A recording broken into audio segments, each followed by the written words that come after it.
નમસ્કાર મિત્રો, મારી યુટ્યુબ ચેનલ સંજય પટેલમાં આપનું હાર્દિક સ્વાગત છે। બાળ મિત્રો, આજે આપણે ધોરણ 4 વિષય છે અંગ્રેજી, તેનો પાઠ યુનિટ 7। યુનિટનું નામ છે did it yesterday, do it today. તેની સ્વઅધ્યયન પોથી જે આ વર્ષે નવી આવેલી છે તેનું સંપૂર્ણ સોલ્યુશન આજે આપણે આ વિડીયોની અંદર જોવાના છીએ। પરંતુ તે પહેલાં જે મિત્રો અમારી ચેનલમાં નવા છે, જેમણે હજુ સુધી અમારી ચેનલને સબસ્ક્રાઇબ નથી કરી, તે અમારી ચેનલને જરૂર સબસ્ક્રાઇબ કરે, વિડીયો લાઇક કરે, શેર કરે અને બેલ નોટિફિકેશન આઇકોન ઓન કરે, જેથી અમારા દરેક નવા વિડીયોની નોટિફિકેશન તમારા મોબાઈલની સ્ક્રીન પર મળી શકે।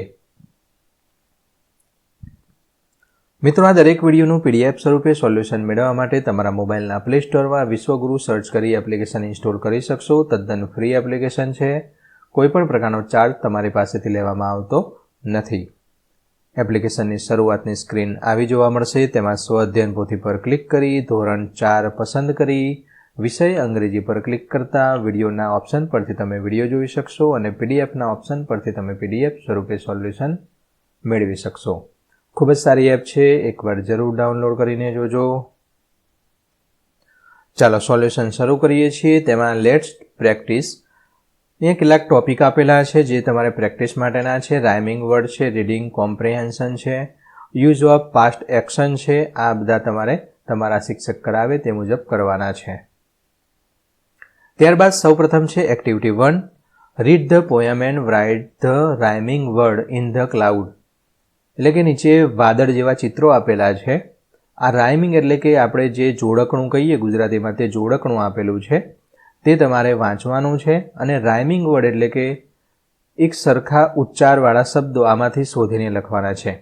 ઉદાહરણ તરીકે આપણે જોઈએ તો અહીંયા બેન્ડ અને સ્ટ્રેચ આ સરખા જેવા બોલાય છે। અહીંયા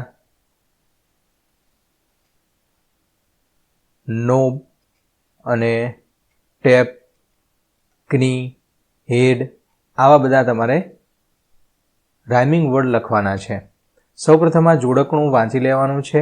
હોપે little, જમ્પે little, 1 2 3, run a little, skip a little, tap your knee, bend a little, stretch a little, nod your head અને yawn a little, sleep a little, in your bed. હવે આ રાઇમ આપેલી છે, પોયમ આપેલી છે, તેના આધારે રાઇમિંગ વર્ડ આપણે જોઈએ તો રેડનું બેડ થશે। સનનું અહીંયા રન આપેલું છે તો સનનું રન લખવાનું છે। ટોપનું હોપ આપેલું છે તો આ હોપ ઉપર આપેલું છે, આ પ્રમાણે તમે હોપ અહીંયા લખી શકશો। ક્રીનું 3 આપેલું છે, 3 અહીંયાથી લીધેલું છે સરખા ઉચ્ચારવાળા। હમ્પનું જમ્પ તો જમ્પ અહીંયા આપેલું છે। તો આ જે પોયમ છે તેમાંથી શોધીને લખવાના હતા। Activity 2, read the story the sadhu and the scorpion from the text book and answer the following question. પહેલો પ્રશ્ન, the scorpion was kind, true or false? False, ખોટું છે, આ અહીંયા લખી દેવાનું છે। બીજું, sadhu was taking bath in the river, true or false? True, સાચું વિધાન છે, ટ્રુ અહીંયા લખવાનું છે। ત્રીજું છે, વુ સો એ સ્કોર્પિયન, તો સાધુ સો એ સ્કોર્પિયન। ચોથામાં ઓપ્શન બી ફિંગર જવાબ આવશે, અહીંયા લખી દેવાનું છે। પાંચમાની અંદર આ ચેકી દેવાનું છે, રિવર છે, સાચું છે। છઠ્ઠું છે તેમાં ડ્રાય એન્ડ સેફ પ્લેસ।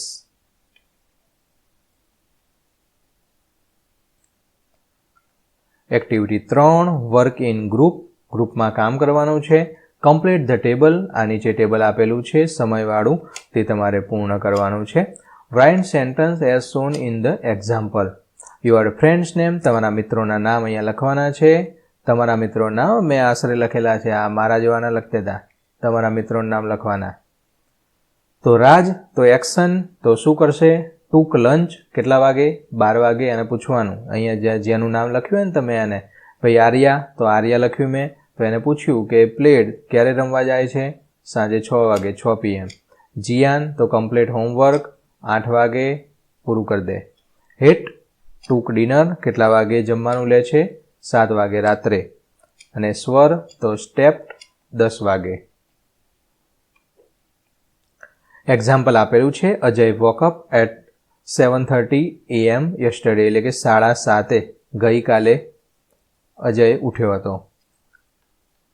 તે જ રીતે Raj took lunch at 12 PM yesterday, એટલે કે 12 વાગે તેણે કાલે જમ્યો હતો. Arya played at 6 PM yesterday.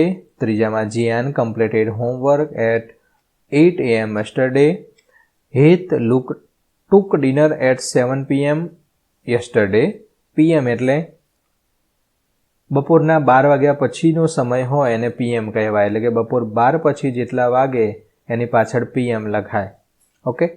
અને પાંચમું છે સ્વર સ્પેન્ટ એટ 10 PM યસ્ટરડે. સમજાવું તમને. આ ઘડિયાળ છે આપણી, માની લો અહીંયા 12 વાગેલા હોય છે, નીચે અહીંયા 6 હોય છે, અહીંયા 3 હોય છે અને અહીંયા 9 હોય છે.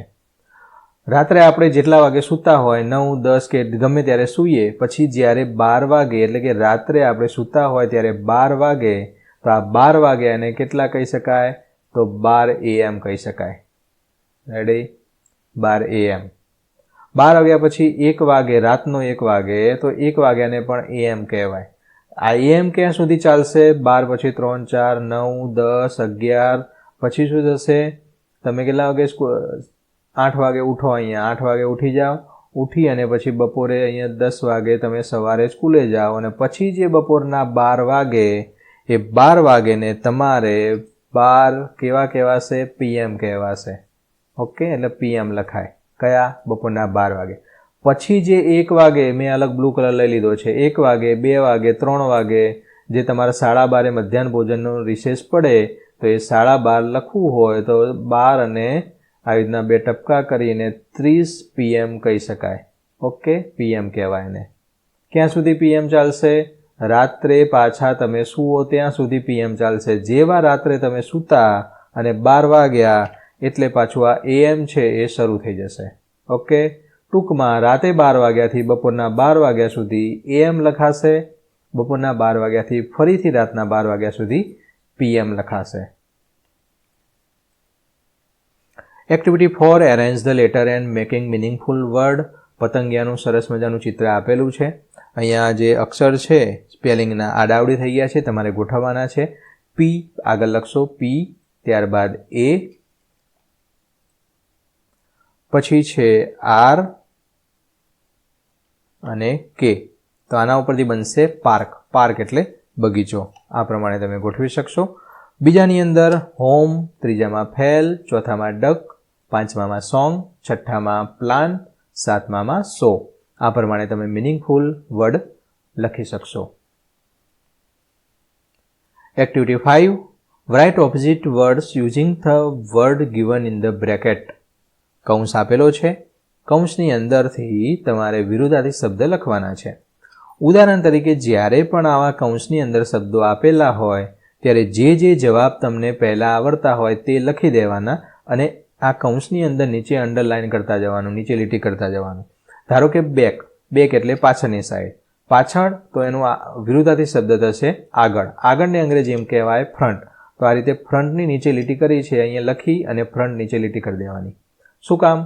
તો લીટી કર્યા પછી બાકીના જે વર્ડ બચે છે એટલા જ આપણે ધ્યાનમાં લેવાના રહે, કારણ કે જે લખ્યું છે એને જોવાની કોઈ જરૂર નથી, માટે તેની નીચે આપણે લીટી કરી દીધેલી છે. ઓવર તો થશે અંડર, તો અંડરની નીચે આ રીતે લીટી કરી અને અંડર અહીંયા લખી દેવાનું છે. નિયર એટલે નજીક, ફેર એટલે દૂર, તો ફેર નીચે લીટી કરી અહીંયા આ રીતે લખી દેવાનું છે. એટલે હવે આપણે જ્યારે આગળનું લખવાનું થાય ત્યારે આટલા શબ્દો લીટી વગરના જોવાના રહે. સ્મોલનું થશે બિગ, બાયનું થશે સેલ, ન્યૂનું થશે ઓલ્ડ. ફ્રેન્ડ તો એનેમી, ફ્રેન્ડ એટલે મિત્ર, એનેમી એટલે શત્રુ. રિસ્પેક્ટ એટલે રિસ્પેક્ટ જાળવવી તે, પ્રામાણિકતા, અને disrespect. Activity 6, classify the given sentence and write them into the table. તો અહીંયા યસ્ટરડે ગઈકાલનું જે હોય એમાં ગયો હતો, last day, last night, last week, આ બધું યસ્ટરડેમાં આવે. ટુડેની અંદર હું જઈશ, જતો હતો, ખાતો હતો, આવું બધું આવે. તો અહીંયા યસ્ટરડે અને ટુડે વચ્ચેનો ડિફરન્સ છે તે તમારે નીચે કોષ્ટકમાં આ રીતે લખવાનું છે. યસ્ટરડેની અંદર Payal was happy, it was Friday. There was heavy rain, there were 6 apples. અહીંયા જુઓ યસ્ટરડેની દરેકની અંદર વોઝ વપરાયું છે, ભૂતકાળના રૂપ વપરાયા છે. અને ટુડેની અંદર બધામાં ઇજ વપરાયા છે. આ અંગ્રેજીની અંદર આપણે ઇજ વપરાય એટલે ટુડે વર્તમાન કાળ જેવું કહી શકાય. Tejasvi is at school, today is my birthday, Jagruti is a kind girl, Hina is a dancer. Activity 7 complete the dialogue using the word given in the bracket. કૌંસમાં આવેલા શબ્દનો ઉપયોગ કરી અને તમારે સંવાદ છે પૂર્ણ કરવાનો છે. Krishna say, what did you do last Sunday? Jill say, we visited zoo. અહીંયાથી લેવાનું છે. Krishna say, what did you see there? ત્યાં શું જોયું તમે? Jill say, we saw many animals and birds. અમે ઘણા બધા પ્રાણીઓ અને પક્ષીઓ જોયા. Krisha say, which animal did you see? કયું એનિમલ જોયું, કયું પ્રાણી જોયું? જીલ સે, ઇટ વોઝ ટાઈગર. ટાઈગર એટલે વાઘ, લાયન એટલે સિંહ, એન્ડ મંકી વાંદરો. Krisha say, which birds are did you see there? કયા પક્ષીઓ જોયા? તો parrot, peacock, many other colourful birds. પોપટ જોયો, મોર જોયો અને ઘણા બધા રંગબેરંગી પક્ષીઓ જોયા. Krisha say, good, I think you enjoyed the holiday. તમે રજાનો આનંદ માણ્યો. Jill say, of course, we enjoyed a lot. ઘણો બધો આનંદ માણ્યો. શ્યોર. ફન ઝોન આપેલું છે. Some name of the animal in hidden in the box, find them and write. કેટલાક પ્રાણીઓના નામ છે અંગ્રેજીમાં આની અંદર છુપાયેલા છે, તમારે શોધવાના છે. રેટ ઉંદર, કાઉ એટલે ગાય, કેટ CAT કેટ બિલાડી, FROG ફ્રોગ દેડકો, DOG ડોગ કૂતરો, HORSE હોર્સ એટલે ઘોડો. આ રીતે તમારે લખવાનું છે. એની ફરતે ચોરસ કરી અને નીચે તેના સ્પેલિંગ લખી દેવાના છે. આશા રાખું મિત્રો આ વિડીયો છે તેનું સોલ્યુશન તમને સારી રીતે સમજાઈ ગયું હશે. દરેક વિડીયોનું PDF સ્વરૂપે સોલ્યુશન મેળવવા વિશ્વગુરુ એપ ઇન્સ્ટોલ કરો. તદ્દન ફ્રી છે. કોઈ પણ પ્રકારનો ચાર્જ તમારે એપ્લિકેશન વાપરવાનો આપવાનો નથી. ફરી મળીશું આગળના વિડીયોમાં. ત્યાં સુધી આવજો.